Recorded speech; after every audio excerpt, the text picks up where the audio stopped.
Hi guys, this is Nightmare 3464. I'm going to be reading a Ben's little story. The story has no title, unfortunately. Characters are Ben and a girl named Jessie. I hope you guys enjoy. She was the one who started it all. A girl I couldn't kill, no matter what. She sat there while her jet black hair flowing through the wind, her green eyes staring into space, her beautiful lips puckered into a smile. It was funny, she could never comprehend that I could watch her so easily yet unseen. She was so naive, so innocent. I loved her from the first moment I saw her playing my game. Could she feel the same way? I thought, still watching her from her phone, which was next to her on the brick wall she was sitting on. I heard her sigh and grabbed the phone and jumped off the wall and began walking toward the house. Her everyday routine, she played the game until she died 16 or 17 times. Then she would go and sit on the brick wall for a while, then go into the grocery store, which reminds me of the Happy Mass sales in the store. She joked around with her friends that one of these days the storeman would try to sell them a mask. They would laugh. Later on, she would go sit on her computer desk, going through her foolish brother's journal, trying to make sense of what had happened to him. Her brother was my first victim.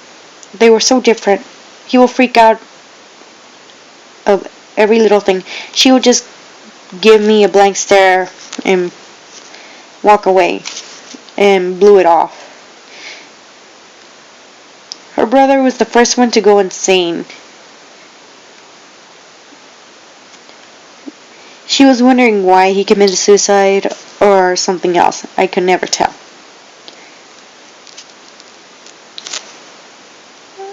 It wouldn't be normal. I was going to tell her about my feelings one of these days. Jessie's point of view. I jogged into my house, tossing my phone onto the counter, heading upstairs to greet that Ben person on Clearbolt. Even though my brother told me not to get involved, I didn't even listen to him. He didn't leave him alone on General now. I pursued by nightmares that I felt that I was going crazy, but it would be worse just to end it all. When I got upstairs sure enough, my computer was on when Boltic pulled up. Hello, Jessie. Hello, Ben. It's nice to see you again, Jessie. I wish I could say the same, Ben. Then why don't you? Let me see. You killed my brother? Technically, he killed himself, my dear. Whatever. Why did you leave him alone? You said I would. I lied, my dear. I'm sorry. Sorry, my brother killed himself because of you, and all you can say you're sorry. Good. God, you're hot when you're angry at me. Wait, did he just hit on me? Did you just hit on me? It would seem that way, wouldn't it, my dear? You got to be kidding me. I don't kid around, sweetie. I am not your sweetie. Whatever you say, sweetie. I gotta go to bed. I'll deal with you in the morning. With that, I closed the Clearbolt and pounded on my bed, making myself into another nightmare for sure to come up. Ben's point of view. After she finished talking, I watched her from her computer as she climbed onto her bed and began to fall asleep. I wanted to hold her in my arms so badly. To carry her in my arms, to feel her face with my hands. Eventually, she was breathing shallow, saying that she's fallen asleep. I quickly crept out of the computer into her room. I walked over to sit on her bed, watching her toss and turn in her sleep. No doubt she was having a nightmare. I hate giving her a nightmare, but it has to be done. Why did I? She was so different from everyone else. Why do I have to love her? Was the sister of my first victim. I loved her. Slendy won't deal with this. Neither would Jeff. So why did I? I sat on there until I noticed her shifting as she was about to wake up out of the nightmare. She about to open her eyes. I faced her to come face to face. My red and black eyes starting into her beautiful green eyes. She opened her mouth, about to scream. I took a dramatic measure and kissed her to silence her. Chapter 2. Jesse's point of view. I woke up from my nightmare, seeing a blonde-haired boy dressed up as Link sitting on my bed. He turned to face me. His face was a few inches from mine. His eyes were black, with red pupils and black blushing red blood dropping from his eyes. Wait, could he be Ben? I let out a scream, but was met up with his lips silencing me.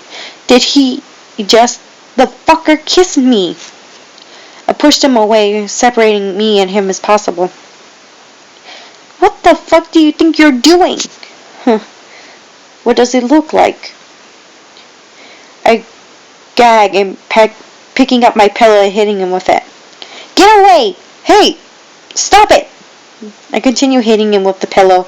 He grabbed my wrist, making me stop. Would you stop that already? Why should I? I'm not here to hurt you. Now I'm confused. What do you mean?